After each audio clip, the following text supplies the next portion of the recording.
What is up, wrestling fans? Welcome to another edition of the Smark Out Moment Smack Talk podcast. It's time for us to talk all in. Huh? Yeah, we're not doing a WWE related thing. Well, who is we? I'm your host as always, Tony Mango, and joining me as always is Callum Wiggins. We're going all in on All In. I'm about like half in. This could be taken in so many different ways. Robert T. Felice as well. Well, it's definitely the biggest independent show ever if we got Tony to cover a non-WWE show, so thank God for All In. I really wanted you to carry that and go with something about just a tip or something like that. I thought about it, but I didn't want to. We're not going to be doing dick jokes the whole time. No, instead, we are going to be talking about some dick wrestlers, we promise. We are? I don't know, because let me just put this out there ahead of time, everybody. I am going in damn near blind for this thing. If you don't know what All In is, you're kind of a little bit on the same regard that I am. I know at least a little bit enough to be able to tell you guys that All In started as this whole idea of, can an indie show really sell out a 10,000 arena? And they sure as hell did.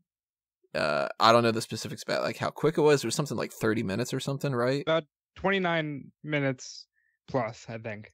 Yeah, Cody Rhodes and the Young Bucks started this idea. They said, you know, we're going to make our own show. We're going to make this a big deal. And they have done such a good job making people just, you know, flock to this and make it kind of this like haven for indie wrestling, so to speak. Enough to the point where even somebody like myself is just kind of like, yeah, I'm going to check this out. Like, let's make that the pay-per-view point for this week and stuff like that.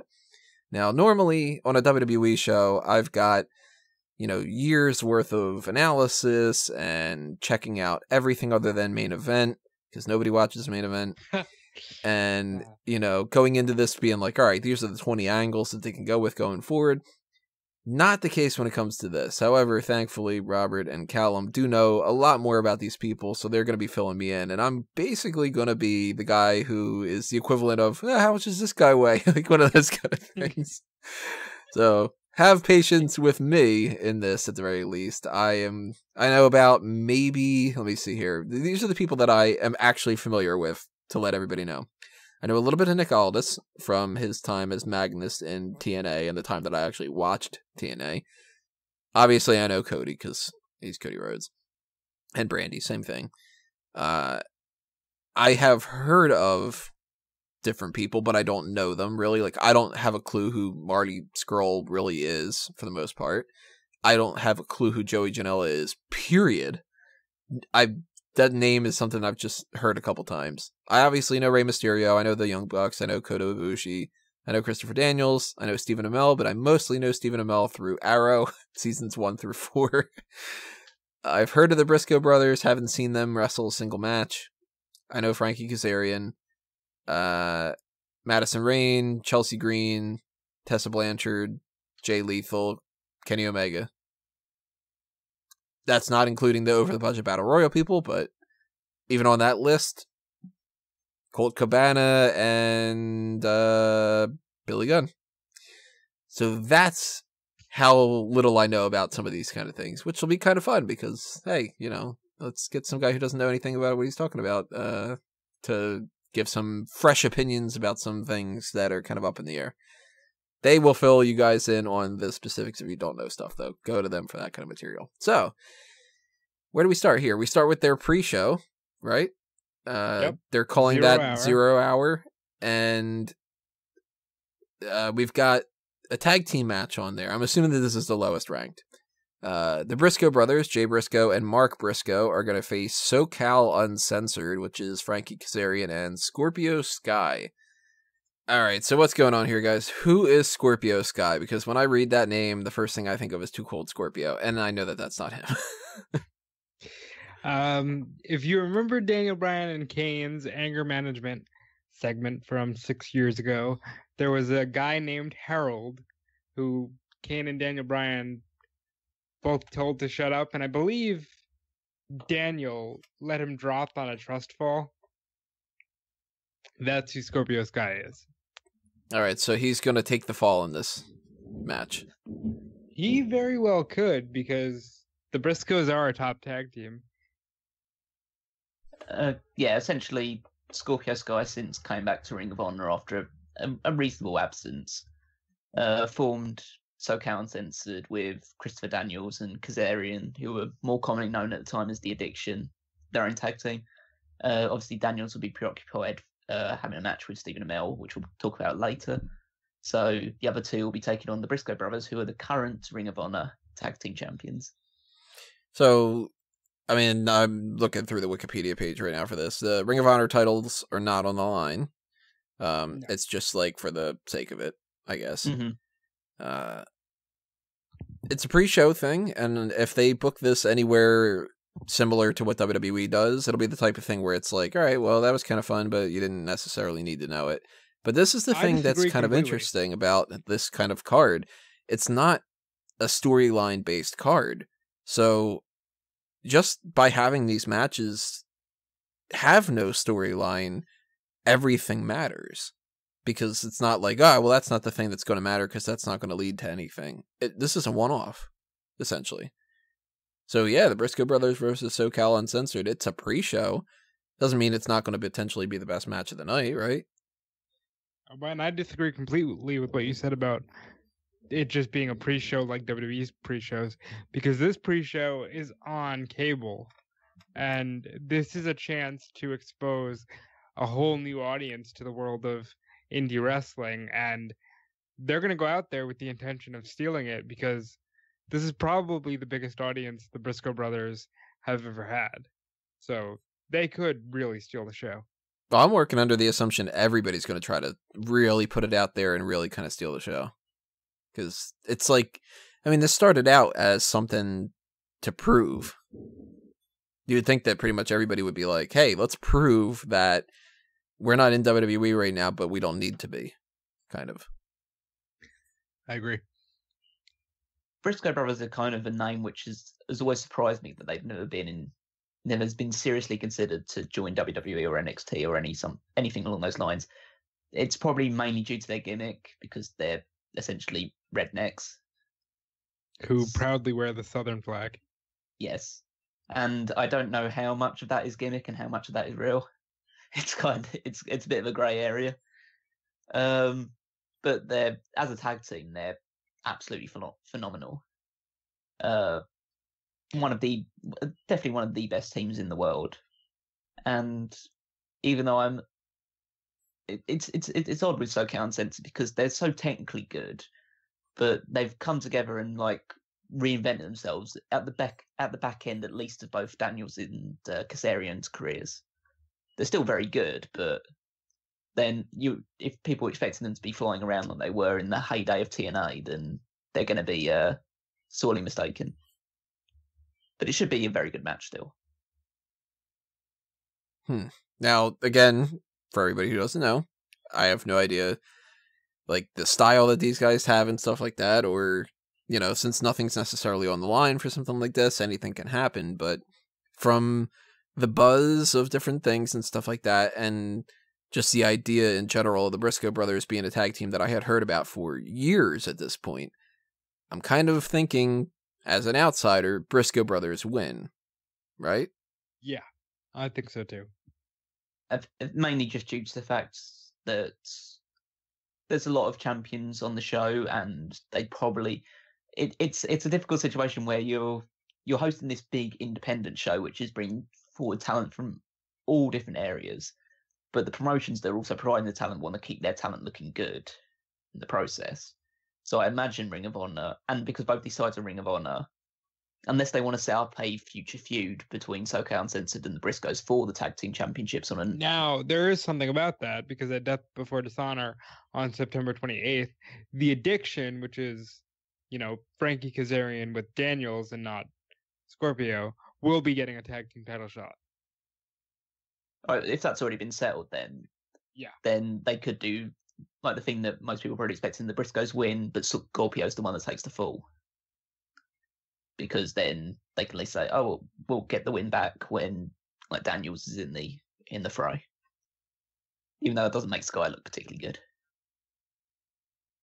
Poor But- Harold. Yeah, but I would, I would definitely go with the Briscoes as my prediction for this. So I'm really surprised that Tony has never seen a single Briscoes match because they've been around for a long time. I saw half of one, and I had clicked on like a Ring of Honor pay-per-view like midway through, and I thought it was the beginning of it. And I wasn't like super all that impressed. Like Ring of Honor in general, let me put it this way. Ring of Honor seems like the type of place that they can put on really good matches and have really great performers, but at the same time, I almost kind of feel like half the matches that I watch are the same match over and over and over again. And it's just kind of like, all right, so you super kicked them, and then you jumped up into like, I feel like I'm like Jim Cornette here or something like that, where it's just kind of like, nobody sells anything, and it's just sort of like watching a dance, kind of. And that kind of like throws me off a little bit, so I tend not to watch Ring of Honor for anything. But at the same time, I totally value Ring of Honor because it's like they're the means for people to actually like learn their craft, and tons of great people have come from there. But not to sound like a company guy, but it almost kind of comes off to me as like they learn that stuff and then they go to WWE to get their polishing, to like be professional wrestling stars. Outside of that, they're just indie people. You know what I mean? Kind of like. I look at it slightly differently. I see Ring of Honor and stuff like that as their passion projects, and they go to WWE to make their money. That's why you see things like, I mean, Kevin Owens is great and stuff like that, but like he's not wrestling the same sort of stuff. I mean, it's difficult with him because he's obviously thrown off cages and stuff like that with Braun Strowman, so he is actually taking a lot of physical damage. But you usually, the idea would be that WWE is the place where, okay, you've explored your love of professional wrestling, now you're trying to make a career out of it. Yeah, I can see that too. And I think it varies, depending on who we're talking about. Like, I think Owens and Rollins take WWE with more pride than some former Ring of Honor stars would, because that's where they wanted to end up. A guy like Bryan, I think, could have been on the indies all his life and would have been perfectly fine. Yeah, I can see that too. And look at like Christopher Daniels or Frankie Kazarian. Those guys were in Impact and for the longest time, and I still think that they should come to WWE. But if they don't, it's kind of like, all right, well, they still had their career and they still, accomplished a lot and stuff. So, I mean, I like Frankie Kazarian. I've seen him wrestle however many matches I've seen him wrestle. He's the one I'm familiar with out of these four. But I would have to go with Briscoe Brothers. So ask, last time you saw Frankie Kazarian, did he still have hair? Yep. He doesn't now? Yeah. Well, he hasn't for like the last 5 years. Yeah. Maybe even more than that. I don't know, man. But no, he does not have hair. Let's see. Frankie Kazarian. I'm going to Google him. He looks more like Daniels now. So, Oh, huh. No, I've seen him like that. Now that I can think of it, yeah. okay. Just want to make sure. I mean, I mostly knew him through, like, right around the beginning and during and maybe actually a little bit after the whole Fortune thing. That makes sense then. Yeah, he was going, like, transitioning away from the all-action Impact star to being more considered and, like, maturing as a character. So, yeah, it makes sense that he had a bit more of a dignified look at that point. He's not just discount Antonio Banderas anymore. No, I think Antonio Banderas is discount Antonio Banderas. That's true. What the hell movie has he done recently? I don't know. Is he doing Puss in Boots again soon?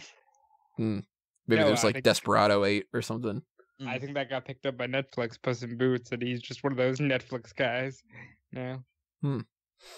Well, I don't think that Banderas is going to win.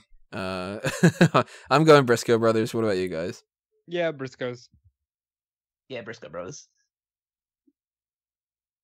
Okay, so that takes us into I mean, I'm gonna use the WWE filter for all this for the most part because that's what I'm familiar with. Because I mean, even when it was WWE versus WCW, I was a WWE guy. I watched WCW, but it was always like, all right, well, if one of them wins, I want WCW to fold, that kind of thing. So WrestleMania comes around, you're getting the Andre the Giant Memorial Battle Royal.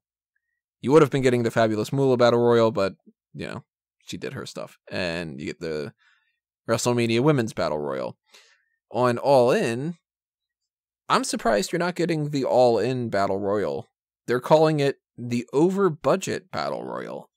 First question I have for this is, why is it that? Because if you'd watched a lot of the documentary style content they're putting out for this show, you would know that Cody Rhodes has said very openly that this Battle Royal has put them over budget, and he's just trying to get as many independent stars on this card as possible, and that in order to actually pay for this Battle Royal, he sold every piece of the canvas and the makings of the ring to collectors so that he can pay the guys for this over-the-budget Battle Royal. So that's where the whole canvas thing comes in. Yes. It's quite a brilliant name, to be honest. Just like the term of the over-budget Battle Royal. It's interesting. I mean, it got me to be like, why is this the over-budget Battle Royal? And, Okay, cool. So how much of that money is going to Billy Gunn? Well, the names that are listed on there right now are Jordan Grace. This is according to Wikipedia, of course. It's supposed to be a 15-person one, and there's 11 names put out there. So they're still missing 4. There's Jordan Grace, who I don't know. Of course, I ran down the list before.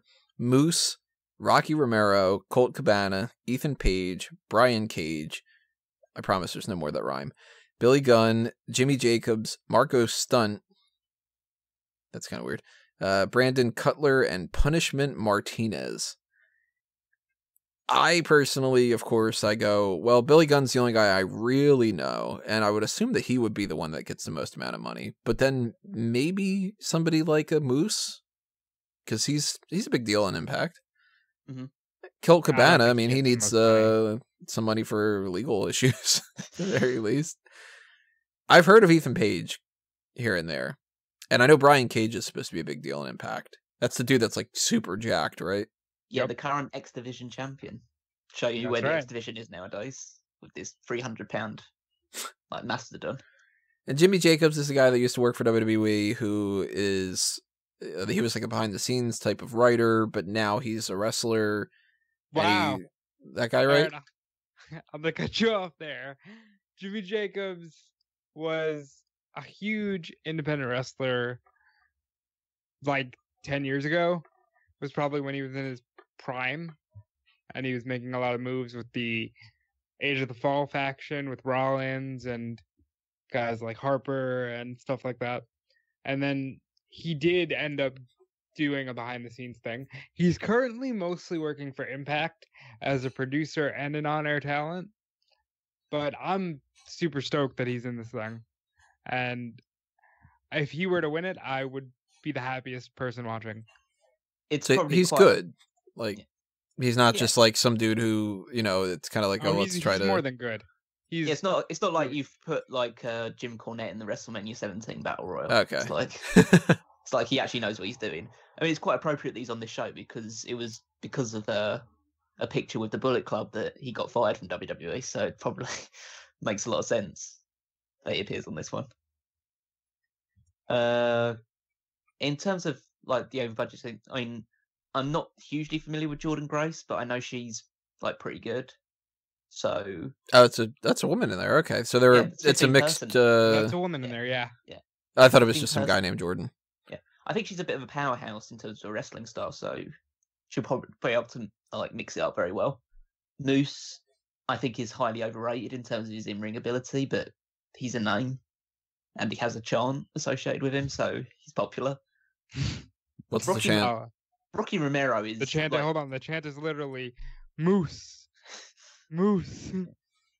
Rocky Romero is, I mean, one side would think that he's highly entertaining. Other people would think that he's highly annoying. he's a very polarizing character, but he's a big deal in New Japan now with Roppongi 3K. Obviously, formerly part of Roppongi Vice with Trent Beretta. So I might have actually seen him before because that name sounds familiar. Yeah. Which, by the way, if anybody has like different names, definitely toss them out because I might actually know them. I would assume, like with the whole Moose and Rocky Romero thing, we got to get Rocky and Bullwinkle, right? God damn it! I mean, the only thing I look forward to with him in it is he does the marathon clotheslines essentially, I think he calls it either something like that or the eternal clotheslines or something like that, which essentially everyone's in the corner and he'll just run constantly at them over and over and over again, and he does it like 10, 15 times before eventually he'll get kicked and thrown over the top rope. But I'll look forward to that spot. So it's got to be one of those things where it's like, all right, everybody gets their shit in kind of thing. Yeah. That could be fun, you know. I mean, Colt Cabana has a reputation as being one of the kings of the independent scene, so he had to be on this show in some form or fashion. So at least he'll be in the Battle Royal. So. Especially Chicago, too. You know? Yeah, I really think that he needs to win here. Colt. Yeah. Oh, we'll get into that at some point. But let's talk about the rest of the guys. Yeah, he's one of the favourites, I'd say. Ethan Page is a good name. It's a little bit. He's not like hugely significant. He's still like a young guy. Like I think he's still under 30, even though he's done so much in his career already. But he's someone who could go a lot further. Probably not his time right now to be challenging for the World Championship. Because obviously the winner of this match challenges Jay Lethal later on for the Ring of Honor World Championship. Brian Cage, big deal in Lucha Underground and Impact Wrestling. This dude's a fucking monster. Oh yeah, he's here's what Vince McMahon has wet dreams about. Yeah. Let's see. Ethan Page. All Ego Ethan Page. I like that name. Oh yeah, I'm talking more about like Brian. Brian Cage is like the wet dream of Vince McMahon. Yeah, and the sense that he can also do a lot of good moves as well. He's insanely built, and when I think of Brian Cage, the match that comes to mind is the Lucha Underground hardcore match with the Mac. And oh yeah, God. I mean, he recently did a last man standing match in Lucha Underground with Pentagón for the championship, and had his head curb stomped through a cinder block. He's a machine. I mean, that's that part of the pun, because that's literally his tagline, is the machine. But yeah, he's a monster. Yeah, Billy Gunn, obviously, well-known name. If you're not familiar with Billy Gunn, he's an ass man. He's a cowboy. Billy Gunn's awesome. Used to hang out with a guy named Chuck. Used to hang out with a guy named Bart. He used to pretend that Bart was his brother. And he's fond of dogs. Yeah. Billy Gunn, of course, is like the dude I'm the most familiar with, but I can't imagine Billy Gunn wins this. No, but although he did like last year challenge for the Intercontinental Championship in New Japan, so occasionally he does get these sort of random pushes out of nowhere. Which, you know what, just popped in my mind right now when we were talking about Billy Gunn with the whole Ass Man thing. The music that these people use, that's going to be kind of interesting, because don't they have like different music for every single promotion, or do they actually use this? Like, do the Young Bucks use the same music here and there? The Young Bucks just got a new theme song. Yeah, they've recently just put together a new theme song. I think it will depend on the rights that they've been given from certain promotions to use it. I mean, obviously with Billy Gunn, you won't be able to hear. Yeah, you can't do the Ass Man theme or something. But Jim Johnston will be in attendance. So will he just play him to the ring on guitar? Huh. I guess they can't do anything about that. Jimmy Jacobs already discussed. Marco Stunt and Brandon Cutler are two names I'm very unfamiliar with. I know Brandon Cutler is a good friend of the Young Bucks, but he doesn't have much of a career spanning beyond that. I think he's someone who's worked a long time on the independent scene, but has never really got anywhere major. Yeah, and I think they wanted to really help their friend get a moment that he deserves. Yeah, if that's the case, the Battle Royale's the place to put him. Oh yeah, definitely. Makes sense. Marco Stunt sounds like a fake name. Like literally Mark and Stuntman. So this guy Joey Janela promoted a show for the last week, a week before that, with the Lost in New York. Yeah, Lost in New York, yeah. And apparently Marco Stunt just stole the show. Was he home alone? He might as well be, because he's very young. You will be at the with all these puns you do. I love Home Alone too. Home Alone 1's better though. But yeah, apparently he did put on a massive performance in that show, so I'm looking forward to seeing what he can do in this. I mean, obviously battle royals are different circumstances, but I'm sure he'll be able to put out one or two things which will impress us. At the very least, impress Ring of Honor for certain stuff. Who's Punishment Martinez? Punishment Martinez is a good Baron Corbin. It's probably the best way I can describe it. Well, there you go. That's a name. That's perfect, Callum. He's the current Ring of Honor television champion. So essentially, like their mid-card champion. Recently won that from... Oh, who did he win that from? I think he beat... The Netflix champion. I never liked the television title. I think it was Kenny King was the previous champion or something along those lines. I know Kenny King was recent, but I like Kenny King. But besides the point, he's a very tall, very physical performer. He does a lot of obviously he won't be doing too many high flying moves in this match because Battle Royal don't really want to be throwing yourself over the top rope. But his choke slam is very impressive. He's like the size of Baron Corbin. He's slightly older, but he beat Silas Young. Oh, Silas Young. Okay, but he's very impressive wrestler. He'll be the powerhouse that's probably eliminates a few people, gets into a confrontation with Moose, they take each other out. That's probably the way it will go.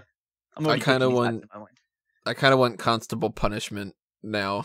That sounds like he would. No word of lie. Ridiculous.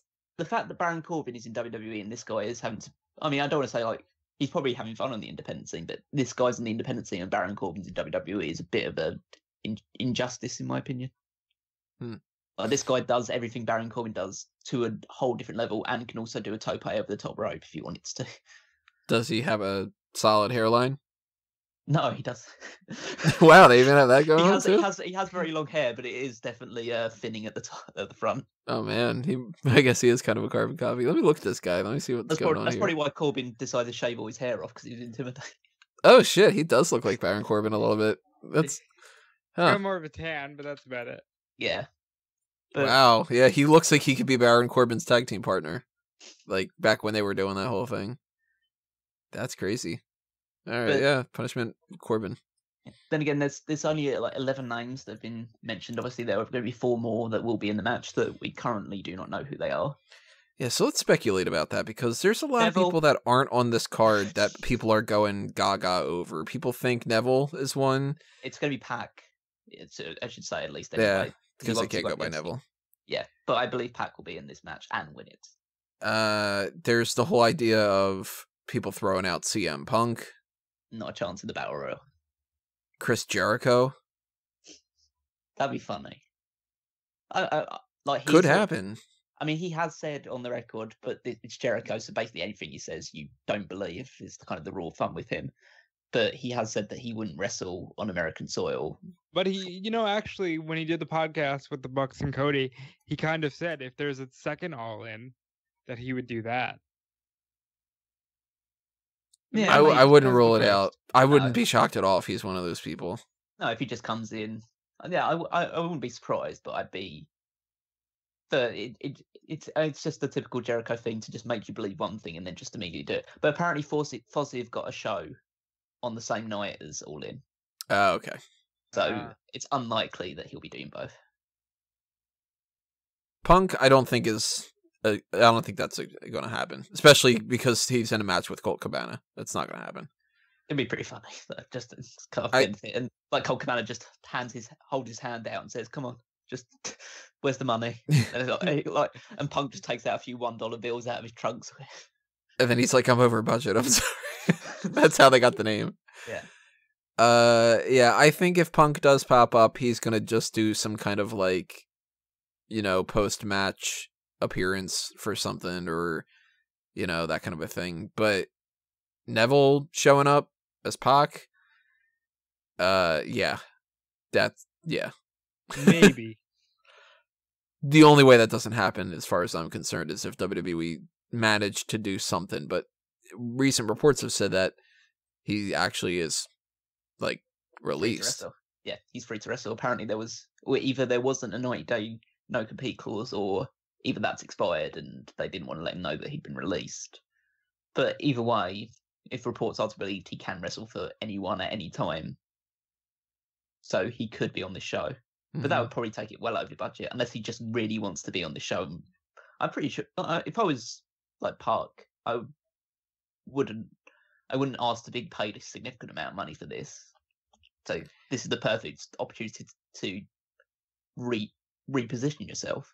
Well, it could be the type of thing where he doesn't get a lot of money out of it, but he had known well enough in advance that he wanted to do this, to the point where he negotiated with them, and he just said, like, look, if I do this, and then, you know, talking to Ring of Honor more so than anybody else, he goes, like, how about we bring Jay Lethal in and I win the Ring of Honor World Championship, and then I'll sign for Ring of Honor.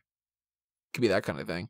Yeah, there's a lot of wiggle room with that. It's essentially whether he was able to sign up to this in time, or whether WWE tried to hold on to him long enough that he wouldn't be able to sign for this, because assuming that all, like, people from All In already have all 15 people settled. But I think there's definite scope for him to appear in this and win the match. We'll obviously discuss the title match later, but if he's in this match, he has to win it, in my mind. How do you guys think that Jordynne Grace is going to factor in? Is she just going to be, like, treated like a normal any of the men kind of a thing? Yeah, because they had even said, when talking about this match, Cody was like, yeah, we threw a woman in there and we didn't make a big deal out of it because we just want her to be like anyone else. Fair enough. Literally, WWE is one of the only promotions that has a problem with intergender wrestling. And it's a lot of other promotions. I mean, some people are very iffy with the idea. I mean, if you take the route of something like Lucha Underground, which has, like, very hardcore and physical matches between men and women, it can be quite uncomfortable viewing for some people. I've never had a problem with it, but because I know that they're both, well, shocker, it's at work, so I know that they're not actually hurting each other. But it's like, it's consent. Yeah. So, and Jordynne Grace looks like she could definitely out wrestle someone like Rocky Romero, who's probably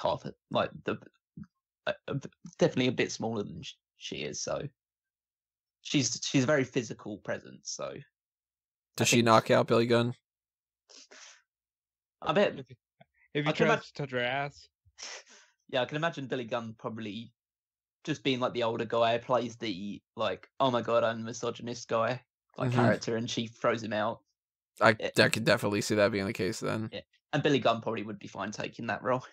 And I would love him to just, like, touch her ass, go, what? I'm an ass man, and gets tossed out, and there you go. That's your moment. If he did, it's Punishment Martinez, and he just gets chokeslammed through the ring. Any other people you guys think could be those four? I would obviously go with Park as one of them. Other people on the independent scene, it depends on their availability. Like, you could see a Kenny King appearing in this sort of match. I'm trying to think of other people from, like, maybe a Silas Young. Dalton Castle's injured, but I thought he would be perfect for this type of match. And don't forget who else is there. Like, could see X-Pac show up in this thing. We could see Kevin Nash. Yeah. Be in the Battle Royal. Yeah. Maybe this is the one match Dave Meltzer is in. They just get Dave Meltzer instead. But I mean, Brian Alvarez is going to be there probably, so he could be in the match. But I mean, I would say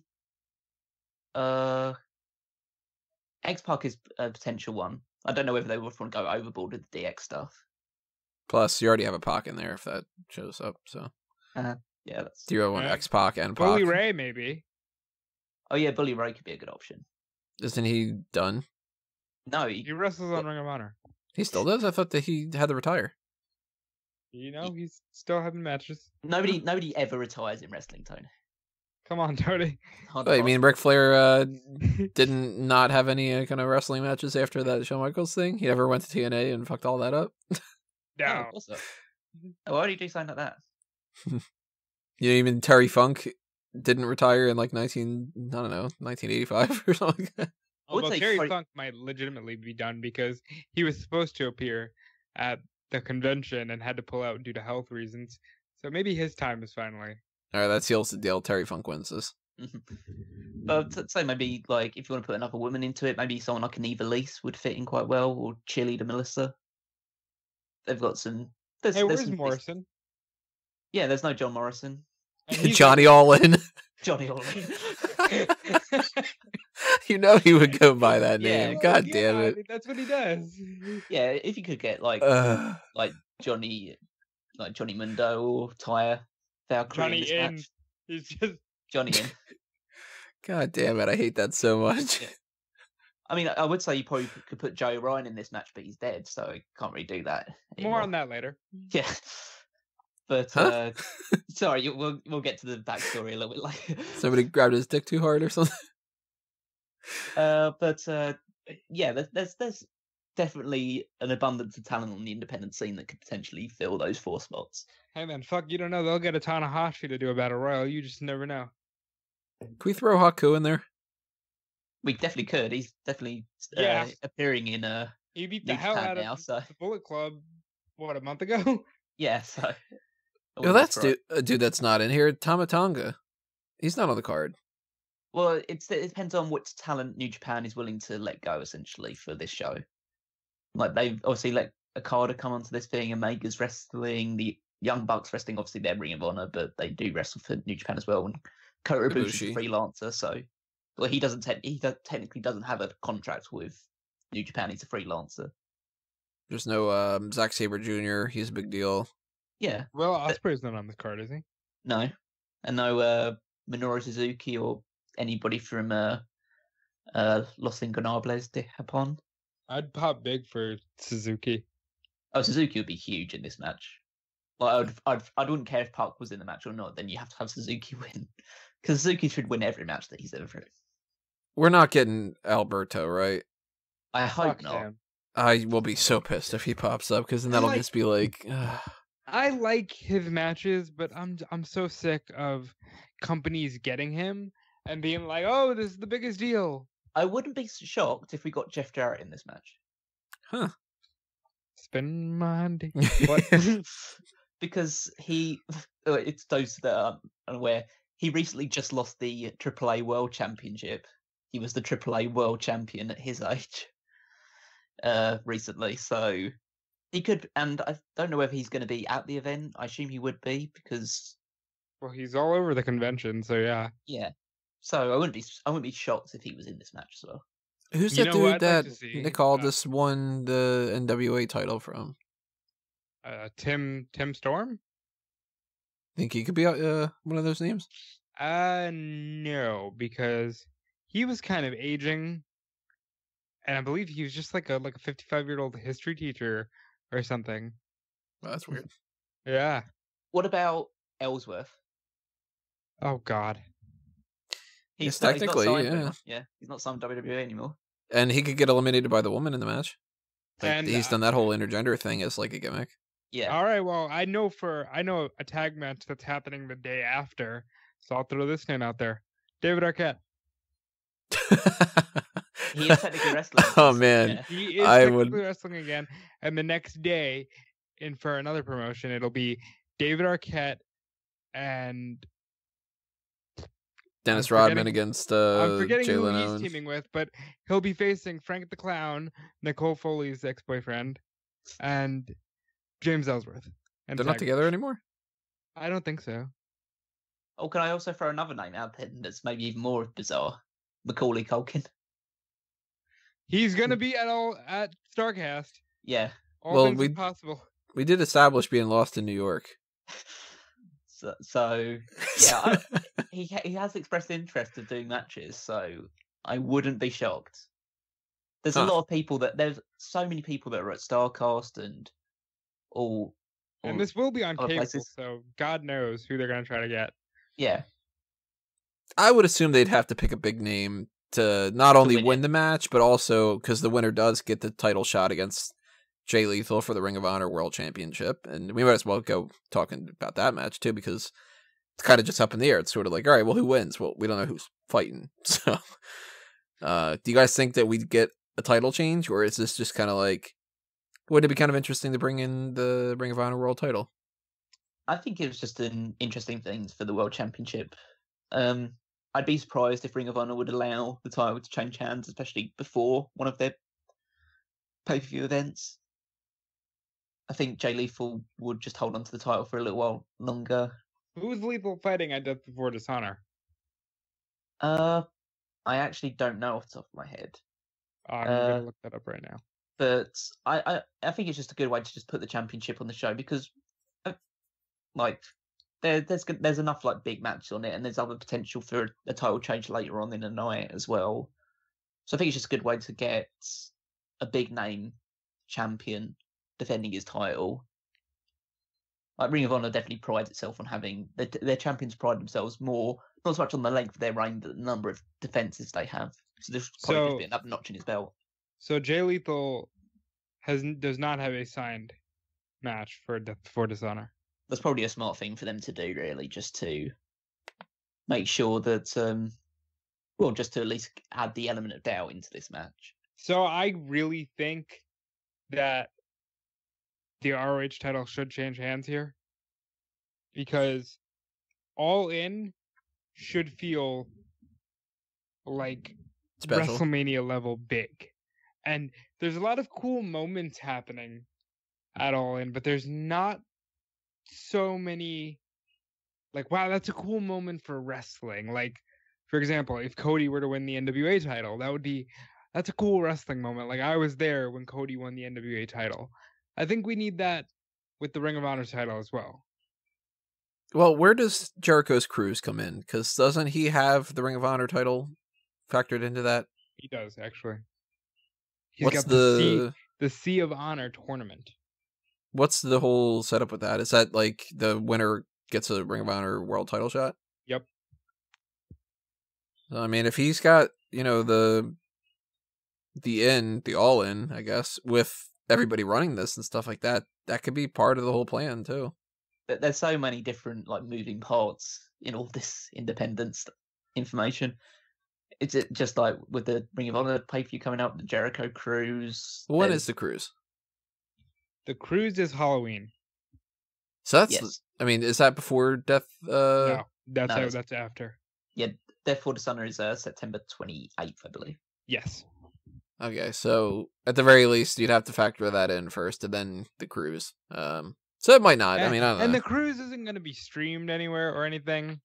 No. The cruise is literally just for the people who are attending. Yeah. So you think the title changes hands? So who's winning the Battle Royal and winning the title, Rob? Well, because I don't want to put my money on a surprise entrant that I don't know will be there, I'm saying Colt Cabana. And here's why this just makes so much sense. Before all of this Bullet Club elite hysteria, Colt Cabana's fingerprints are all over the show. When you think about it, back in when his podcast really picked up steam in 2011, 2012, he started all the Pro Wrestling Tees stuff because 1 Hour Tees was his sponsor and they did his merchandise for ColtMerch.com. That morphed into Pro Wrestling Tees, which morphed into really Chicago being this hub once again for independent wrestling, and the Young Bucks Hot Topic deal, and just so much of the stuff that's happening here. So combined with that, and I really do think he's become a lost kind of martyr for the current state of indie wrestling, I think it just would be a cool moment for him to say, I did it, I won the ROH World title in my hometown of Chicago in front of 10,000 people on an independent show that I never thought I'd see, but I'm so happy to because I love independent wrestling. And then if he loses it at Death Before Dishonor, so be it.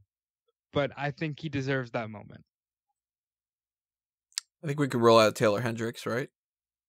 But I didn't rule her out of being one of the people. I think that idea of Pac makes a lot of sense to me. I think I would go with that. Yeah, I do definitely like the story that Rob's painted. It would definitely make a lot of sense.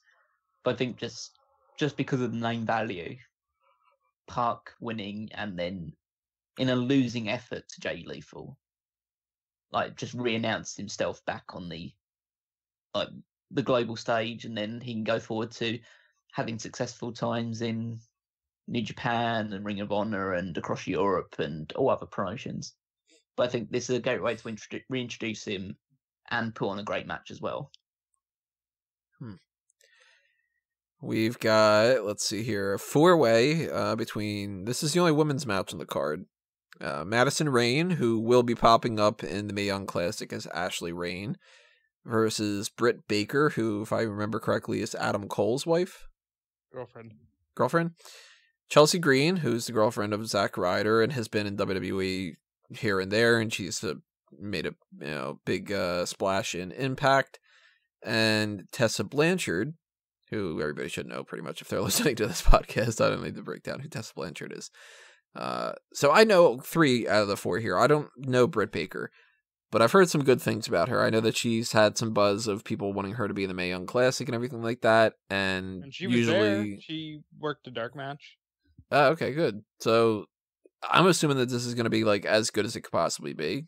And again, it's not for anything, so that's not like factored in there. I would kind of go into this by saying, all right, Madison Rayne probably isn't going to win. I'm thinking probably maybe Tessa. Tessa Blanchard is going into this as the Impact Wrestling Knockouts champion. So smart money says Tessa Blanchard wins, but this should be a hell of a match. Right? It should be. It should be a very good match. My one sticking point is the Madison Rayne factor. I never thought she's any good as a wrestler. Who would you put in instead? Ivelisse. I like it. Madison Rayne, I think, is quite overrated, and I think she's used a lot of her own influence and pull backstage to present herself in a better position than she's ever actually been in terms of her actual ability.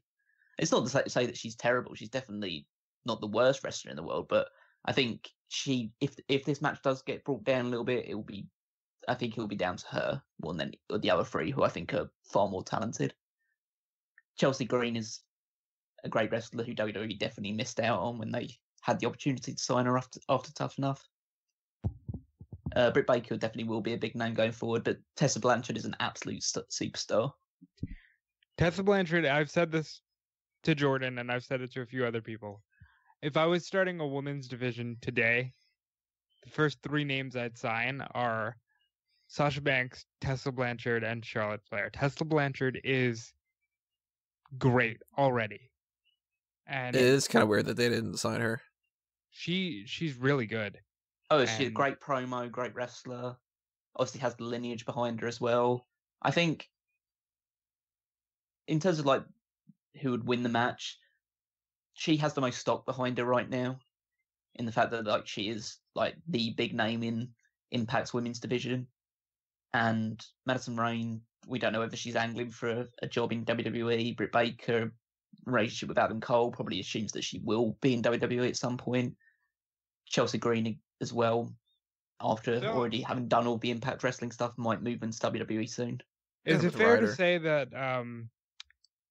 Madison is the replacement for Deonna? I would have.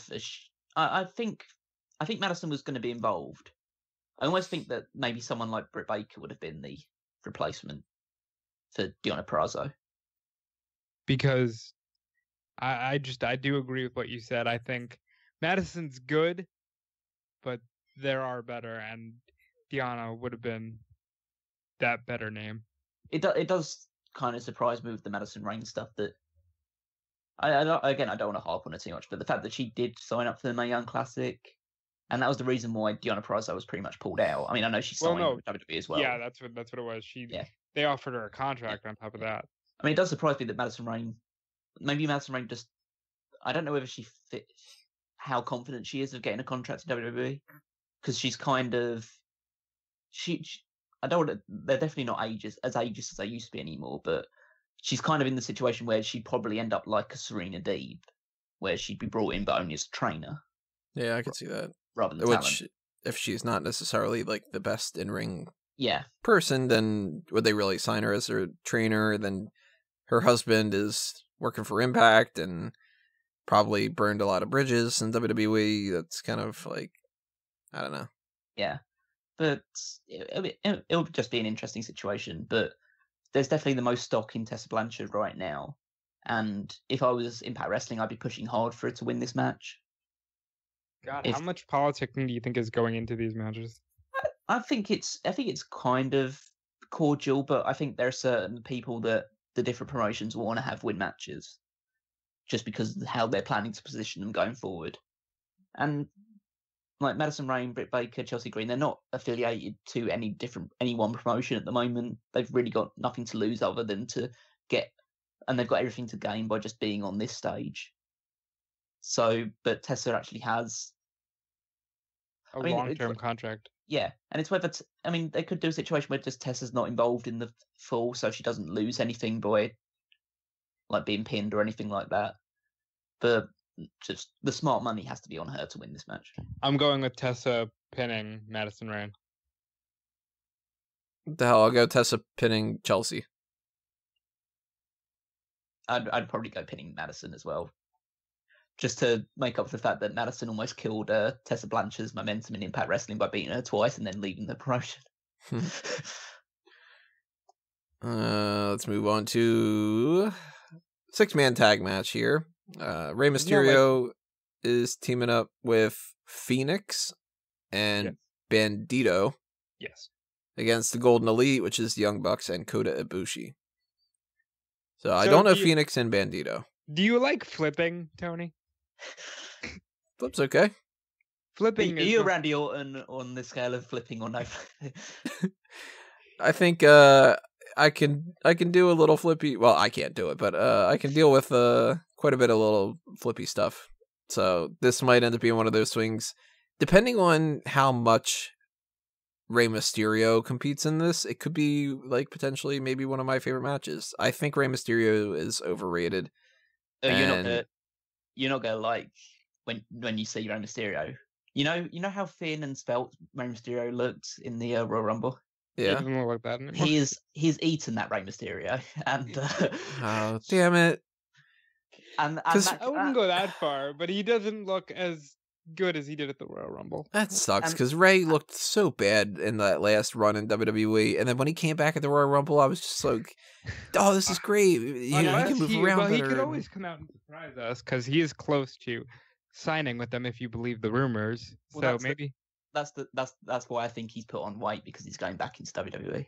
No, that's the opposite reason. No, because that's the way you'd think about it if you were any wrestling promoter. But Vince McMahon likes size.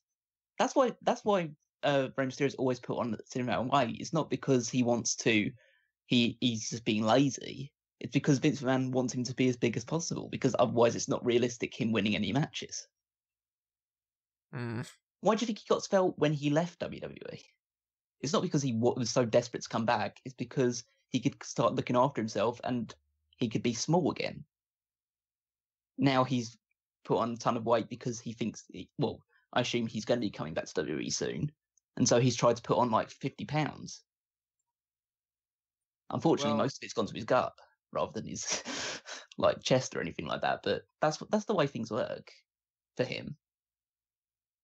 It's unfortunate because his legs are going to die in that shape, in the shape that he's in, because he's already had like a dozen knee surgeries. Well, I'm going to just say a little prayer that he comes out looking like he did at the Royal Rumble. Yeah, I hope so as well. But based on the last time I saw him in New Japan, he definitely had a circumference about him. Circumference. But right now, by the way, I have a song in my head. It's "Say a Little Prayer for Rey." But Fénix and Bandido. I mean, Fénix is amazing, absolutely incredible in the ring. Thoughts on Bandido? Very little exposure to him, but from what I've seen, he's exciting. I watched Triple Mania, and he was in a ladder match, and I watched it with the sound off, and it was utter chaos. And he's very, athletic and very good. This match will be the you can't top this athleticism match of the evening. So is Bandido a luchador? Yes. Okay, it's so a team of luchadors against, like, so the Golden Elite against the Lucha House Party, kind of. Yes, but much more talented. and much more over. Yeah. And Well- no bad in your house logo on their gear. No, that's pretty funny. But- I'm assuming Golden Elite wins. Well, yeah. It- But I mean, it wouldn't surprise me that Matt and Nick Jackson wouldn't lose on their own show. Yeah, that's true. I mean, they are like booking it, so they might be humble enough to be like, "Hey, like let's have like Fénix pin Nick Jackson or something like that." Like just But kind of. I think the crowd are mostly going to be behind the Golden Elite, though, so I think the smart decision is to have them win. if mean- they do lose, I see Bandido pinning them Just to get, like, the new guy. because they were very excited to have personally signed him. So I think Bandido gets the pinfall Apparent- if they lose. Apparently, Cody booked him blind, essentially. Like, he hadn't actually he hadn't seen Bandido in a match before he'd signed him to this card. Yeah, I think Matt Jackson tweeted out something like, "I personally arranged this myself."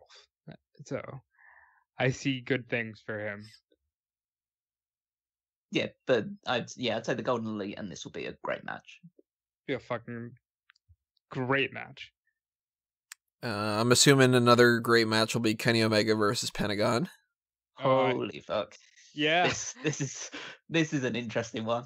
This is as per television recordings, because I know obviously they've done a lot of recordings for Lucha Underground and stuff like that. But at the time of recording, would be the New Japan World Champion against the Lucha Underground World Champion. And not only the Lucha Underground champion, but a guy who's absolutely lighting Impact on fire. Not just Impact, but he's one. Like, in terms of like the current crop of people, he's one of, if not the biggest name in Mexico right now. I think So- he's the biggest name if I had to say it myself. Yeah, against the guy that was just recently announced as the #1 wrestler in the world by PWI. Hell yeah. Oh, he got number 1? Yeah, He got number 1. ahead of AJ. Makes sense. Oh, AJ got number 2. Huh. Mhm. He got Okay. number 2. I'm actually kind of surprised about that. I thought AJ would have been lower. But yeah, so this is a match between two of the greatest wrestlers in the world at the moment, or at least two of the biggest stars in wrestling at the moment. And they're probably going to kill each other in this match. This As far is the match that should have been dubbed the Chicago Street Fight. I don't think they want to damage them too much. Like I that. want to see people die. Like this. Well, that's a bit. I think I'd rather just see a good match. All right. Listen. All in the grave. Listen, you know that Kenny would do anything for the art of wrestling, and Pentagon's a fucking lunatic. So I just see such good things coming out of this match. Yeah, if you've missed pile drivers, you're going to love this match. Because Yeah. I assume we're going to see at least one package pile driver in this match. And if you like knees to the face, Kenny Omega is gonna hit at least 9. Like, So this is going to be my favorite match then, essentially. It could. I mean, I think there's a lot of that, good that matches on six-man this card. tag would be your favorite, but But this match is going to be a lot of just like really mad attacking of each other. They're so flamboyant in their style of doing things as well. So it's going to be very story heavy. It's going to be very athletic. I assume we're going to see moves from the top rope, a lot of dropping on the head, a lot of throwing off the apron, stuff like that. a lot of apron bumps. Or, Yeah. At least one per guy. But it's an interesting one in terms of like booking. Like, I would assume that Kenny Omega's going to win this match. Kenny Omega's obviously fucking winning this match. Because New but- Japan wouldn't want their world champion to lose a match in any circumstances. And let's not forget whose show this is. This is the Elite's show. And Kenny Omega is, and I'm going to say it, he is the top wrestler in the world and the top draw. And I would put that up against people in WWE as well. People love Kenny Omega right now. And for good reason. Last time I watched a Kenny Omega match live, it was the Okada match, and I like teared up. And Kenny Omega is that good, and he deserves to win this match. And I can't wait. This is the one that I'm really, really excited for in terms of match quality. Yeah, I think that pretty much sums it up. Just two of the best wrestlers in the world on the independent scene. And I'm going to say this right now, Tony. If you want to see a good Pentagon Junior match, wait until Sunday. And yes, you can wait until Sunday. But if lightning struck and you somehow wanted to watch a match before then, Sami Callihan at Impact's Slammiversary was so good and so brutal, and Kenny Omega just kills it with whoever he gets in the ring with. So if you found a Kenny Omega match, it works, and I'm just so excited for this. I'm surprised we didn't mention Sami Callihan for the Battle Royal. He should be in the Battle Royal. That's for those more familiar with NXT. That was yeah. That was a really bad run as Solomon Crow. Yeah, Did not like him at all. He's a lot better when he's not in WWE. Trust me. And not carrying a bat. No, he is carrying a bat. Yeah, but he's shaved a lot of his hair off because Pentagon shaved Pentagon, yeah. So he looks different, and he can let a lot more loose in the independent scene. You know what I'm really disappointed about? What? I didn't think of a single Pentagon pun. Well, here's your chance. Yeah, I can't think of any. Oh. That makes me sad. Now I don't like this match. No, this is a match that more than any, I kind of think I'll probably end up liking this the most because I haven't seen really anything of Pentagon, but I've heard a lot of great things, and I like Kenny Omega. Like, I've seen Kenny Omega. He's good. Well, he's better than good. I got a feeling that that's going to be really good. I got a feeling that Christopher Daniels versus Stephen Amell is not going to be really good. It's going to be funny. It's going to be funny as fuck. It's going to be so good. That's where, that's the kind of question mark that I have for that, because Stephen Amell's not a wrestler, and to be fair, he did a better job in that match at SummerSlam than I thought that he would have, and he's athletic, of course. He does the salmon ladder and all that kind of shit. But this is not going to be some barn burner type thing, Probably not, no. But I'll put it this way: if there's one wrestler that you want to put a typical non-wrestler against and try and get a good match, you give him Christopher Daniels, the guy that probably has deserved a real run in WWE more than anybody else that has never gotten one. Well, do we get Arrow versus Curryman?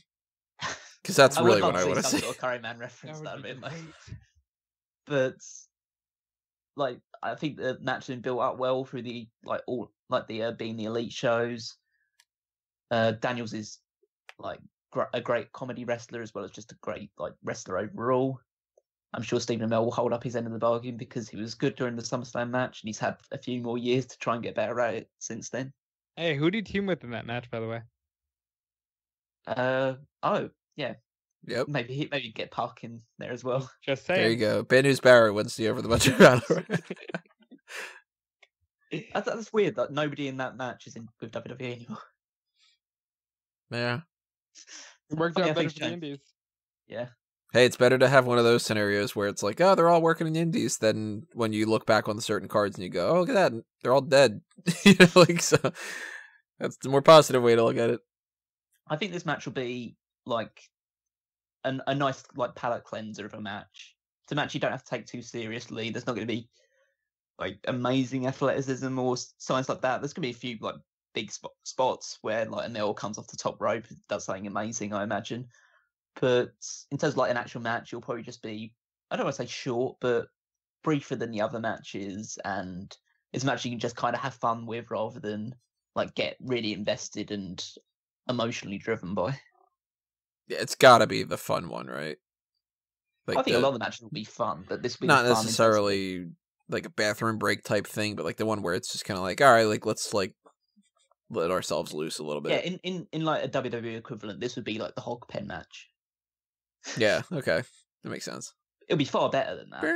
But, that's the kind of thing that you would see in that promotion instead. I've watched a lot more Godwins recently than I ever should have, because I've been just watching 96, 97 type stuff, and man, there's a theme. Ugh. I think Amell wins this match. Yeah, he has to. And I think Stephen Amell has a better shot at every Wrestling Hall of Fame than any of the Godwins. But yeah, Stephen Amell wins this match. I expect some type of flying crossbody through a table because Daniels put him through a table. So I expect to see a receipt there. And this should be fun. So Stephen Amell's got a shot? Yeah, he does. Amell versus Kane. There you go.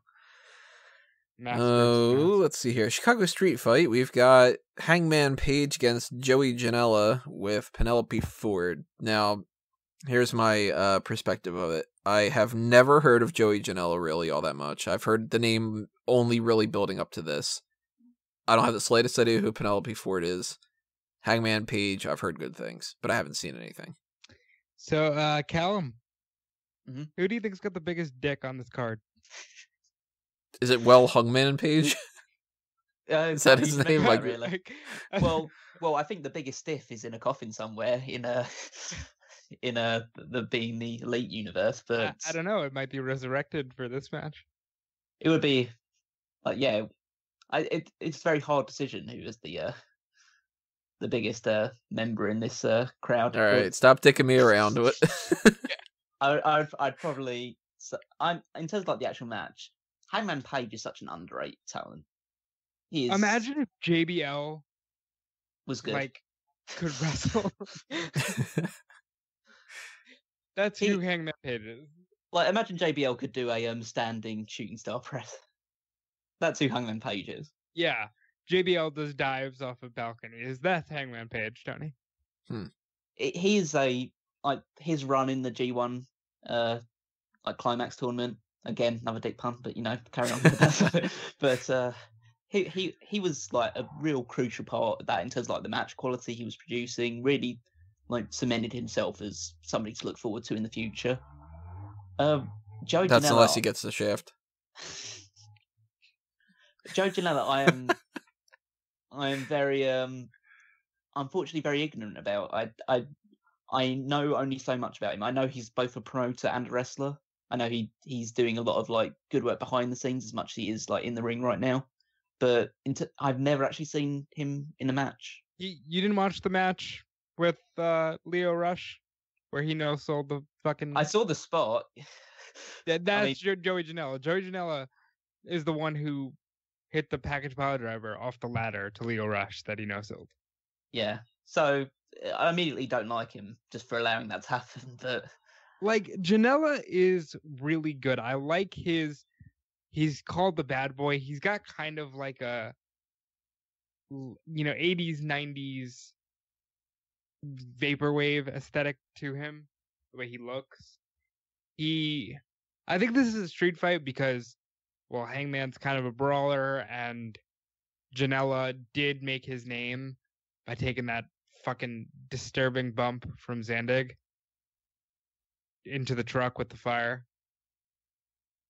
You know what I'm talking about? I have to search that at some point because I don't know. Yeah. I don't know that one. But Janela's really good. Hangman is really good. I'm gonna put this down as the sleeper match on the card because there's so many other matches that should come off better, but these two are gonna work their asses off, and with the no DQ stipulation, they might have the best match on the card. I'm going Hangman Page. Yeah, I'm going with Hangman too. Yeah, I'll go Hangman unless we see some sort of involvement from the assumedly deceased Joey Ryan. Yeah, unless we see Joey Ryan and a jar and a jug of piss. Just so you know the story, Tony. Because I'm so confused here. In the Elite series, the storyline that's been going into it is that Hangman Page killed Joey Ryan. Huh. Like beating him to death with his boots because of the dick competition, essentially. Yeah, because Joey Ryan is a famous dick wrestler, and Hangman's got a big dick, and he's like, "No, I will not have an inferior penis to anyone." So instead of a Chicago street fight, they really should have just booked a dick measuring contest. Well, only if Joey Ryan was on the card, but this isn't the Joey he's looking for. Yeah, we don't know the size of Joey Janela's dick, unfortunately. But Penelope Ford's, I guess. Well, Possibly. I don't want to go too sexist with this sort of line of thing, but I think there are two reasons why you'll probably remember Penelope Ford after this show. I'm assuming she's got a great personality and she does a hell of a hurricanrana. Yeah, that's pretty much it. There you go. Let's see. We have 2 more matches to talk about. I'm assuming that this is not the main event too, of course. Marty Scurll against Okada. I'm not going to pronounce his first name. Kazuchika Okada. There you go. I know a little bit about Okada, and I obviously know a little bit about Scurll. And the other one carries an umbrella. That is why they're having a match. Oh, Scurll's the umbrella guy. Okay, Yes. all right. I'm so looking forward to this match. I've heard great things from Scurll, but I haven't seen a single one of his matches. He's so good. Yeah. Yeah, I think this is probably the match I'm most looking forward to on the entire show, because Okada is I know, obviously, PWI says differently for this year, but Okada is undeniably the greatest wrestler in the world, and arguably the greatest wrestler that's ever lived. I'm sorry, but he's only number 3. For this year. This is just 1 year. And Marty Scurll is one of my favourites. British, obviously, because that's where all the good wrestlers come from. Either that or Japan. And he obviously does the finger breaking spot. He's so good at storytelling. He can do both comedy and the serious stuff. He's had fantastic matches with the likes of Will Ospreay and Zack Sabre Jr. Wrestled all throughout Ring of Honor. Yeah, so this match is going to be. And the greatest thing about this match is that it's not a match you're ever going to see in New Japan, because Okada's a heavyweight and Scurll is a junior. And they've actually made a lot of reference to that on Being the Elite web show, where Nick Aldis, who's also British and is the world heavyweight champion of the NWA, is telling Marty how to bulk up, because he needs to bulk up and be a heavyweight to beat the heavyweight. And Okada, on Being the Elite, has even said, I think this is going to be your last match before I send you off to 205 Live. The 205 stuff is the fun. Cause it's a great, because it's great because I don't think this it may have happened before in Ring of Honor and stuff like that, but I'm not aware of this match ever happening before, so it's a first time for a lot of people ever seeing these two go up against each other. It's a first time all in. Just got to make sure one of them doesn't pull out. Yeah. So obviously, why did they go with the name All In? God, it's such a terrible name for that. Obviously, we're gonna get the spot where Okada goes for the Rainmaker and Scurll pops the umbrella, and I'm just looking forward to that. I'm looking forward to more of him going for the Rainmaker, and when he's grabbed the wrist, Scurll breaks his fingers in the process. We will probably get both. Yeah, so it's an interesting one with Okada, because Okada's going through this really weird post-champion phase where he doesn't really know where he fits in anymore. He's kind of, I'm kind of taking the idea in terms of his character development that he's in a stage where he's so happy that he doesn't have the pressure of being champion all the time anymore, that he's just having fun with it now. Yeah, perfect description. He's really just having fun. He's dyed his hair kind of what would you call it, a fuchsia color hair? Yeah, basically the color of his tights. Yeah, and he just seems like happy. Comes the ring person. with balloons tied to his ankles and stuff like that. He just looks Huh. like he's having fun. He's having fun wrestling again after being champion for so long and having to carry the weight of the world on his shoulders. Now he doesn't have the championship anymore. He can just have fun. And Right. So Okada wins, though, right? oh yeah, absolutely. I don't think it's very rare for New Japan to allow one of the big four to lose matches on any other show. Obviously, the big four in New Japan is Okada, Omega, Naito, and Tanahashi. Yeah, and they don't lose unless they're losing. Unless it's they're trying to build someone up to something special going forward, or they lose to each other. And Scurll is a junior in the New Japan world. I think he'll have a number of good near falls, but the realistic thing is that Okada should win this match. So I want to talk about something real quick. the entrance gear.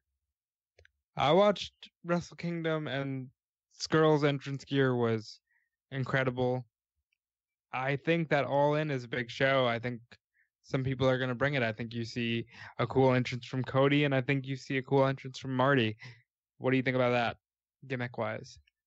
You mean like a giant owl costume like he did last time? Yeah. Yeah, I can imagine like him pulling out all the stops for this one. I imagine Okada will look pretty much the same as he always does, because I don't want to say like I'm sure he realizes the significance of this, but part of me just feels like for Okada it's just another show, and that's probably the way he'll look at it. You think we get some money falling from the sky? The over budget battle royal. I think maybe they could borrow some Okada dollars from New Japan, but yeah, it will be a very good. This might be in terms of there's obviously a lot of really good, like flamboyant, exciting match on the show. I think this would be the best wrestled match of the entire show. I don't know. They're gonna have to break up stuff like Omega Pentagon goes into like the say like the 6-man tag, and then like Okada, and then the Christopher Daniels, Stephen Amell, and then like they're gonna have to break those kind of things. It's actually quite funny in promotions that aren't WWE. You can actually put one good match after another match, and they don't get tired. Yeah, really. Yeah, it's weird because like it's a situation where people are actually enjoying the wrestling they're watching, and they are looking forward to every single match of the show, so they stay excited. Yeah, you're not like desperate for a piss break. You're just like, it's not like they book matches. Here we go. It's not like they book matches like Baron Corbin and Finn Balor, which people just don't actually get excited for, and so decide to make that their piss break in terms of they actually put together a card of matches which are all really good and all get you really excited, and then you just stay excited because it's like 3 hours long, and you can the human body can actually do that, stay excited for that length of time. It's just WWE doesn't usually enable us to. Yeah, so I know that's just so anti WWE, and I know some people listen to this are like as big fans of WWE. And to those that are listening that might say something about that, listen, we covered WWE enough. Let us. And anybody who's going to be upset with us pissing on WWE, they turned Braun Strowman heel. Fuck them. At that point, fuck them. You know. Yeah. It's just a little rant to get out there, but it's just a case of like, I think they obviously will try and break things up a little bit, and they'll try and order it in a way where the most matches you're looking forward to are separated out from each other. But I don't think there's going to be the issue of one match getting very little to no reaction. Well, I said this to Rob yesterday. I'll keep my opinion the same going forward. I would even enjoy All In better if Braun Strowman wasn't heel. So there's WWE splashback when it comes to that stuff. If they show me that they can book, 3 really important matches in a row and I'm not tired and stuff, then I'm going to go back to WWE at Hell in a Cell and be like, you fuckers. You know what I mean? Like, you just got through this All In thing and they just showed that you didn't have to do that. And you're going to try to sell me on, I don't know, Jeff Hardy versus Randy Orton at Hell in a Cell, but not Samoa Joe and AJ Styles or something. It's just, we'll talk about that when we get to it. Cause, just wait for Hell in a Cell where Roman Reigns spears and pins Drew McIntyre, Dolph Ziggler, and Braun Strowman all in one. Yep. Yeah, he's got to win. Yeah. So we're all going Okada? Yeah. Oh, yeah. All right, so we have one more match here, and this is what I'm assuming is going to be the main event, because it's not only the guy who's running the whole damn thing, but the NWA World's Heavyweight Championship is on the line. Do they actually call it the World's Heavyweight Championship? It's the World's Heavyweight Wrestling Championship. God, they are so old school. I guess that makes sense, though. Nick Aldis is going in as the champion. Mm-hmm. So he's cool. I like Magnus. I still have no idea why he's not in WWE.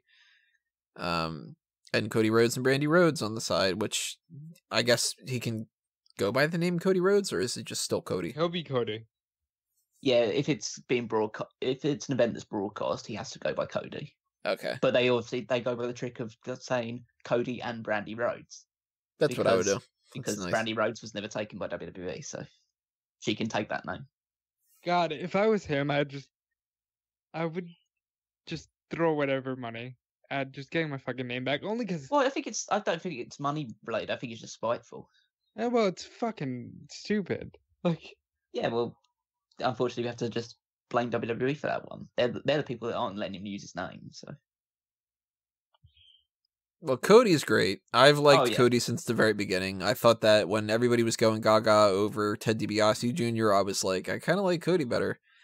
I even liked him in that first backstage whole situation with Randy Orton and with all his stuff with Bob Holly and that slap. Like, goddamn.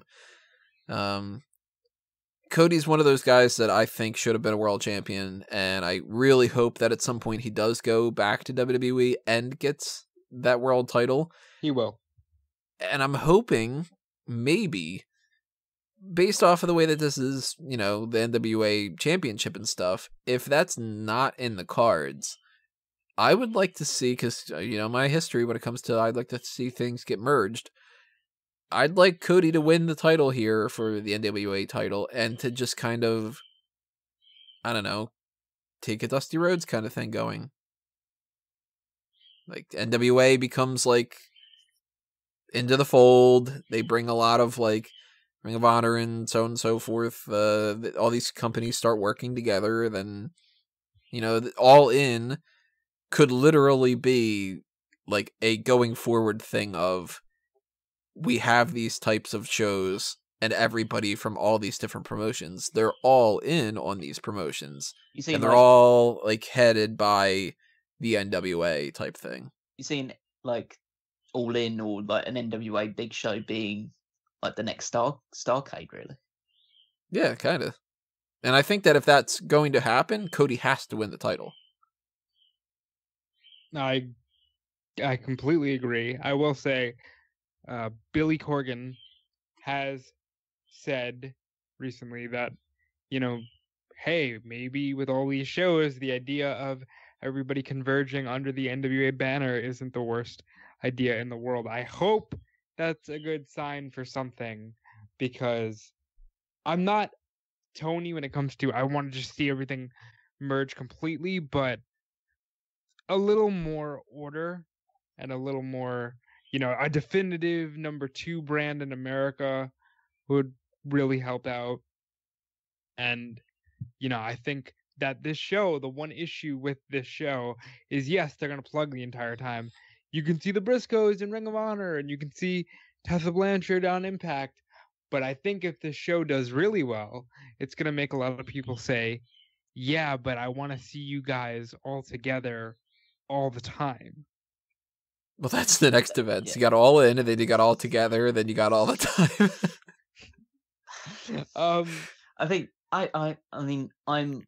And then it becomes all right. That's enough. Yeah, I'm on the opposite side of things. I see All In as a celebration of the diversity of wrestling, as much as anything else. It's the fact that all of these promotions they're all working towards the goal of like presenting wrestling in the style they want to, and that's I like the idea of like the NWA being like an overarching entity that they can have like these shows like 2 or 3 times a year where they just bring people together from every other promotion that's not WWE, and they just put together matches that you won't see anywhere else because they're all like part of different promotions. And that's what makes it special. It's the fact that you're not always going to see Kenny Omega against Pentagón because they wrestle for different promotions. And so when they bring together for this one big show every year, then it feels even more like it has more magnitude to it than if, okay, so we decided we're all going to merge you all into the NWA now, so you can have these matches like every couple of weeks if you wanted to, but it just doesn't work for me. I like the idea that we've got Impact Wrestling, we've got Ring of Honor, and we've got New Japan and Lucha Underground and AAA and every other promotion, and they're all doing their own separate thing, and they're all doing wrestling the way they want to.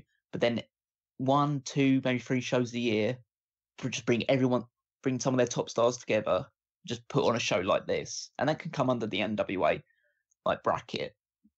But the idea is that they all still have to be working independently of each other. It's important to me that we don't amalgamate them.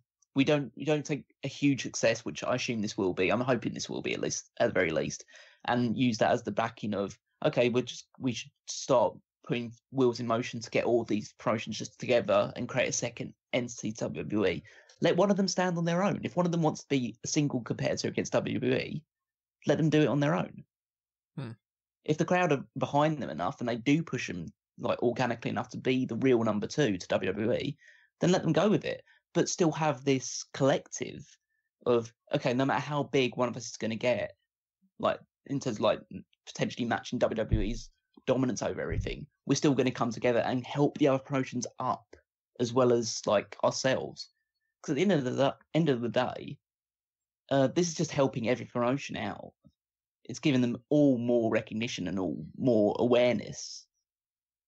They're taking the mindset that WWE doesn't, has only recently started to take with Triple H getting involved more in terms of spreading out of talent.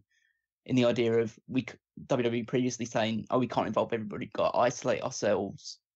We're the top name. No other name really matters. We can't mention them. We can't talk about them. We don't want anything to do with them." Whereas all these other promotions should start just working together a lot more, a bit more talent sharing, but still with their own unique identities and way of doing wrestling.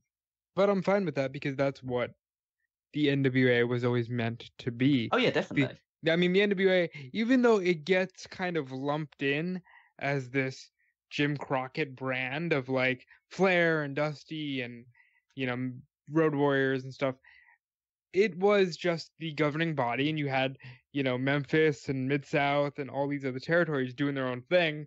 And then it's like, oh, hey, look, it's the NWA champion Ric Flair, and he's going to wrestle Lawler in Memphis.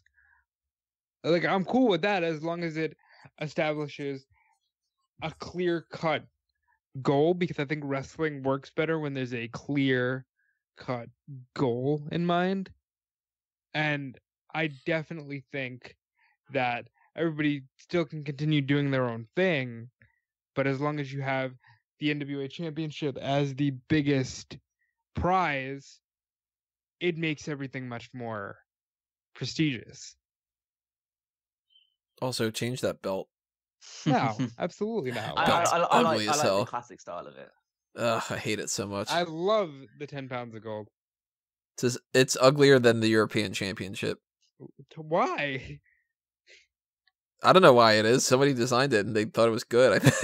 Well, why don't you like it?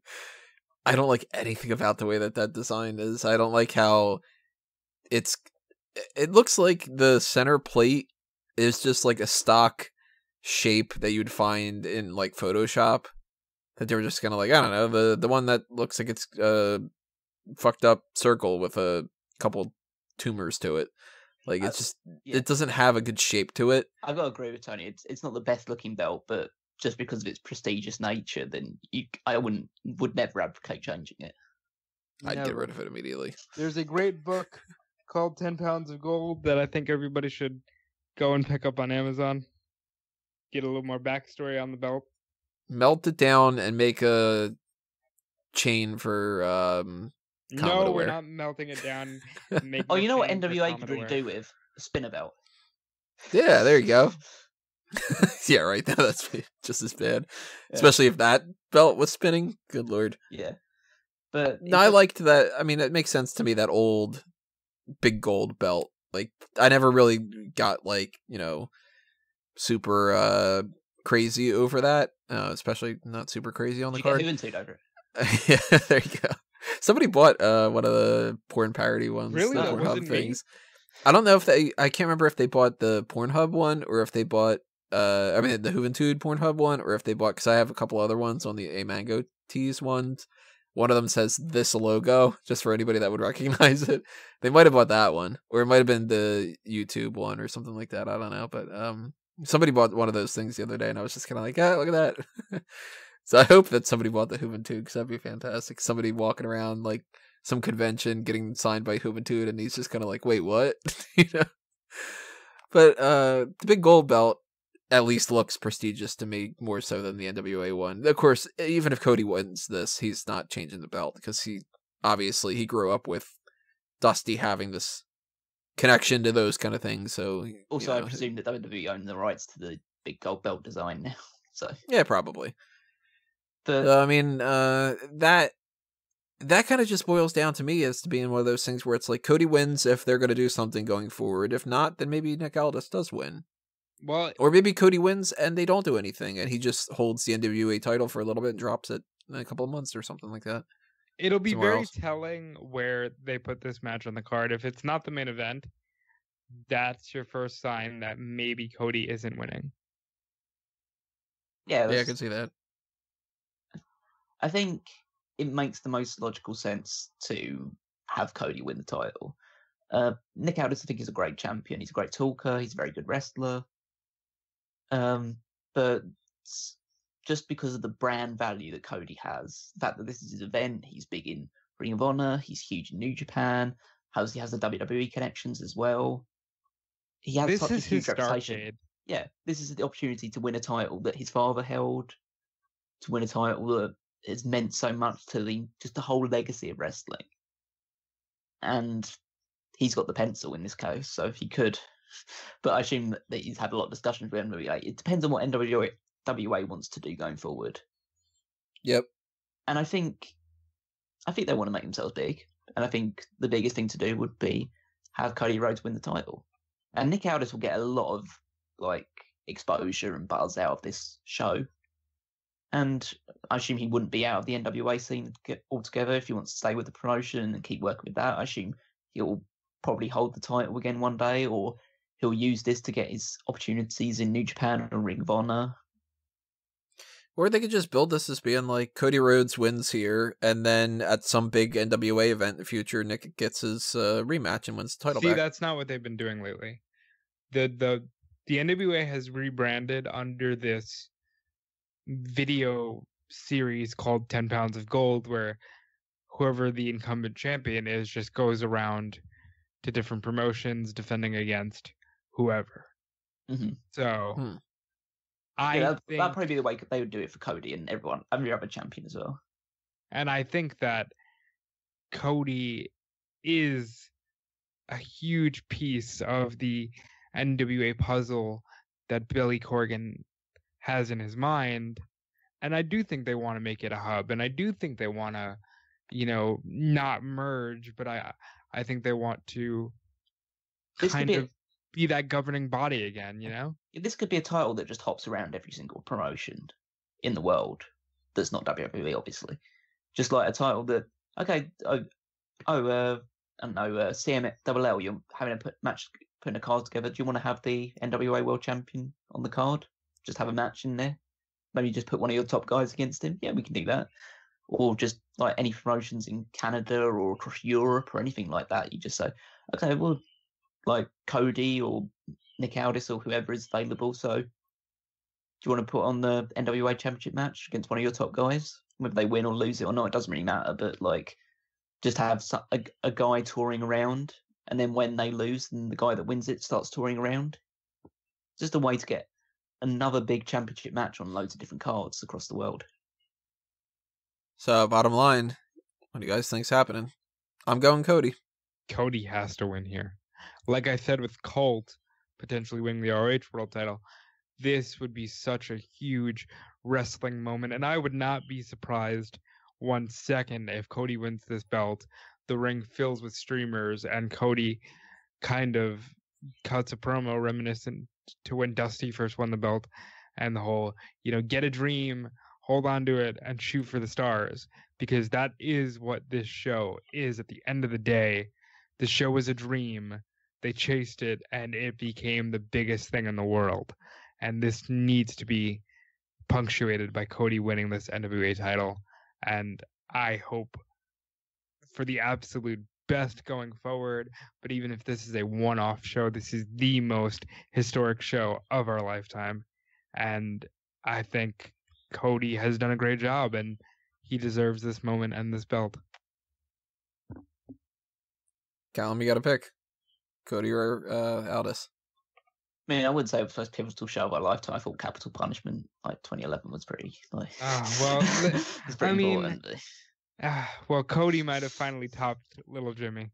Yeah, but no, it's a great way to end the show and give it a real significance going forward of having Cody win. It's a little, I'm not as 100% convinced that Cody's going to win, just because I know certain things he's got coming up going forward. He's going to be fighting Juice Robinson for the US Heavyweight Championship in New Japan's American show going forward, and he'll obviously be probably thrust back into the Ring of Honor World Championship picture soon as well.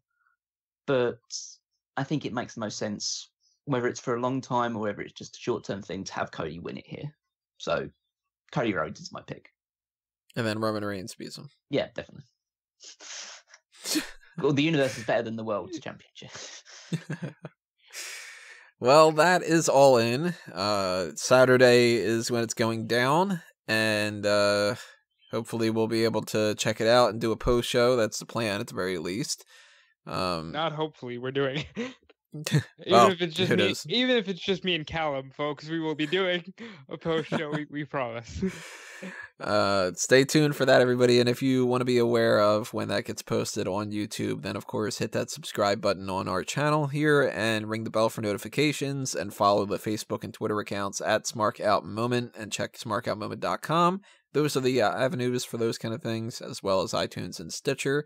Drop your comments below and tell us what you think's happening for this, and what you're excited for All In, and what you think of the show in general, and different things like that. And we didn't really talk about StarCast all that much, but we don't, that's like, hey, you think that the roast is going to be funny, like that kind of a thing and stuff. But, if you, over the course of the next couple of days, you come across something that's really good on there, drop a comment and tell us that, so we can go back and check it out. I just want to say real quick, StarCast is over 20 live shows. If you're any kind of fan of wrestling podcasts, StarCast is for you. This whole weekend is just a celebration of the growth of independent wrestling, and it's going to be just the best. And I can't wait. And I think that pretty much wraps that up. So thank you for listening to this, everybody. We're just going to do a couple more plugs here real quick. Toss it over to you guys. What do you guys want to put out? Callum? Well, you can find me on Twitter at Weekmeister14. Hopefully be contributing to the Triple Threat this week for discussing more of All In, if you haven't got enough of it already. And yeah, that's pretty much it from my end. Yes, and we are all in on All In, and the Triple Threat will be a written format of what you hear here, with myself, Callum, and one other person discussing what we're hoping to see grow from All In. For me, on Twitter and Instagram, I am at DudeFelice. Check out WrestleZone.com. There will be live on-site coverage of StarCast and All In for all 4 days, Thursday through Sunday. I will be at the news desk more than usual. I'll be there Thursday and Friday from 8 a.m. to 4 p.m. And then Saturday is all about All In. What else? You can support me by buying a shirt at timekillerapparel.com. And a special request, if you like this, tweet Cody, tweet the Bucks, get our name out there. If they do StarCast next year, we want to be a part of it. You're here. Help us out.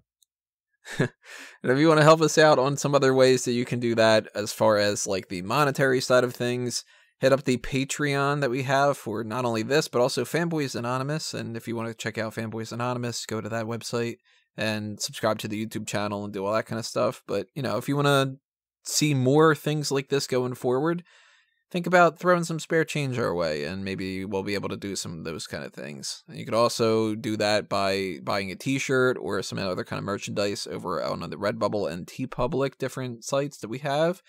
And, I mentioned Fanboys, so that's it. If you want to check me out, you can check me out all over the place. And also, I mentioned this before, I am working on a Discord for Fanboys and Smark Out Moment, and I will be announcing something like that pretty soon. I still just want to tinker around with it a little bit, but the more support that you guys show that you would be a part of something like that, the more I can kind of kick myself into gear and make sure that I get it done quicker and, get that up and running and stuff. Because if I end up doing that and we don't get a whole lot of people in it, it's going to be kind of dead. So it's going to be up to you guys. You guys show the support, and you guys tune out and turn in, or whatever the fucking phrase is. I don't know. Something about Home Alone. Then, well, I'll have fun there. Now, how are you? Throwing a little bit of Star Wars in there a little bit.